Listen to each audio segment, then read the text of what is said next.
పార్లమెంట్లోకి వరద నీరు. కేంద్ర ప్రభుత్వం ప్రతిష్టాత్మకంగా నిర్మించిన కొత్త పార్లమెంట్ భవనం వరదల్లో చిక్కుకుంది. కొద్దిపాటి వర్షానికే భవనం లోపలికి వర్షపు నీరు చేరి ఇబ్బందికరంగా మారింది. దీనికి సంబంధించిన వీడియో వైరల్ అవుతోంది. భవనం పైకప్పు నుంచి కూడా నీరు లీక్ అయిన వీడియోను కాంగ్రెస్ నేత మాణిక్యం ఠాగూర్ షేర్ చేసిన విషయం తెలిసిందే. 970 కోట్ల అంచనా వ్యయంతో నిర్మించిన ఈ భవనాన్ని ఏడాది క్రితం ప్రధాని నరేంద్ర మోడీ ప్రారంభించారు. ये हमारा राज्यसभा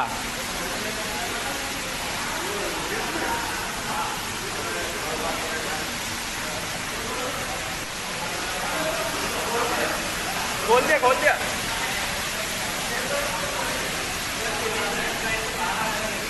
ये हमारा राज्यसभा